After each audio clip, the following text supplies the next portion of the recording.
என்ன சிரிக்கிறேன்னு பார்க்குறீங்களா? டிஆர்வி என்னையை பார்த்த கோணம் எப்படி, டிஆர்வி என்னை பார்த்துக்கிட்ட கோணம் எப்படி, எண்ணெயை பார்த்துக்கிட்ட கோணம் எப்படி, எண்ணத்தை பார்த்துக்கிட்ட கோணம் எப்படி அப்படிங்கும்போது சின்ன சின்ன விஷயங்கள் எனக்கு தோணுது. எனக்கு பழைய ஞாபகம் வருது. நான் 3rd படிச்சுட்டு இருக்கும்போது இதே வெள்ளிக்கிழமை ஒரு நாள் விளக்குக்கு எண்ணெய் இல்லை அப்படின்னு சொல்லிட்டு தேடும்போது எங்கள் அப்பா வந்து எப்பொழுதும் வாங்குகிற கடையில் போய் எண்ணெய் கேட்டார். நீங்கள் பழைய பாக்கியெலாம் கொடுங்க, அப்புறம் உங்களுக்கு எண்ணெய் தரேன் அப்படின்னு. அப்போ அதுக்கு காசு இல்லைப்பா, வெள்ளிக்கிழமை இன்றைக்கி எண்ணெய் ஊற்றணும், எண்ணெய் வேணும் அப்படின்னு சொல்லி கேட்கும்போது கடையில் எண்ணெய் வேணும்னு கேட்டுக்கிட்டு இருந்த காலம் போய் எண்ணெய் வேணும்னு நம்ப சொன்னாலும் அவன் வந்து பாக்கியை கொடுத்தப்புறம் தான் என்ன வேணும். இன்றைக்கி நான் எண்ணெயை தூக்கி பிடிக்கிறேங்கிறது தான் சிறப்பு. அதாவது எண்ணத்தை தூக்கி பிடித்தல், எண்ணெயை தூக்கி பிடி. உங்களுக்கு நல்லெண்ணெய் வேணுமா, 380 ரூபா 1 லிட்டர் என்கிட்ட வாங்கிக்கலாம். கடலெண்ணெய் வேணுமா, 280 ரூபா. அப்படின்னா இதுக்கு கேஷ்பேக்கு 20%, 100% அப்படின்னா இறைவன் வந்து எப்படி இன்றைக்கி வெள்ளிக்கிழமைக்கு கொண்டு போய் கொடுக்கறதுக்கு போயிட்டுருக்கேன் அப்படின்னா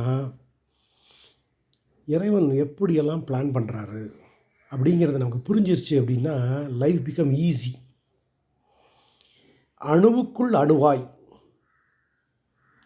அண்டத்தில் அண்டமாய், அண்டம் அகலத்தில் அகலமாய். எப்படி அணுவுக்குள் அணுவாய்ன்னு சொல்லும்போது உங்களுக்கு நடந்த நிகழ்வுகள்லாம் ஏன் நடந்ததுன்னு உங்களுக்குள்ளேயே ட்ராவல் ஆவீங்க. அண்டத்தில் அண்டமாய், அகண்டத்து அகண்டமான்னு போகும்போது இறைவனை நம்புவீங்க. 2க்கு கனெக்ட் பண்ணுற விஷயம்தான் அந்த பிரபஞ்சம். இந்த 3ஐயும் புரிஞ்சுக்கிங்க. அணுவுக்குள் அணுவாய், எனக்கு நடந்த நிகழ்வுகளை நான் மாற்றுறதுக்கு என்ன பண்ணணும், சுகத்திலிருந்து இன்னும் சுகமாகிறது எப்படி, துக்கத்திலிருந்து இன்னும் சுகமாகிறது எப்படி அப்படிங்கிற கிளாரிட்டியோடு நம்ம ட்ராவல் ஆகும்போது எதுவுமே பிரச்சனையாக தெரியாது. அதனால் நேரத்துக்கு முக்கியத்துவம் கொடுத்துட்டு பரபரப்பாக ஓடாமல் காலத்துக்கு முக்கியத்துவம் கொடுத்துட்டு வேலையை பார்த்திங்கன்னா காலம் பல விஷயங்களை உங்களுக்கு புரிய வைக்கும். காலம் என்பது என்ன, நேரம் என்பது என்ன, வரும் காலமில் பார்ப்போம். ஒவ்வொரு இடத்துலையும் ஒவ்வொருத்தருக்கும் இண்டிவிஜுவலாக கவுன்சிலிங் மாதிரி அவங்கவுங்க கஷ்டப்படாமல் சில விஷயங்களை புரிஞ்சுக்கிறதுக்கு everything is important, everybody is important, don't ignore anybody and anything.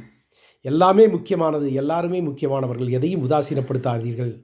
காத்தால பேசும்போது சைபர் முக்கியமா ஒன்று முக்கியமா அப்படின்னா ஒன்றும் முக்கியம், சைபரும் முக்கியம். முன்ன போடுறியா பின்ன போடுறியா?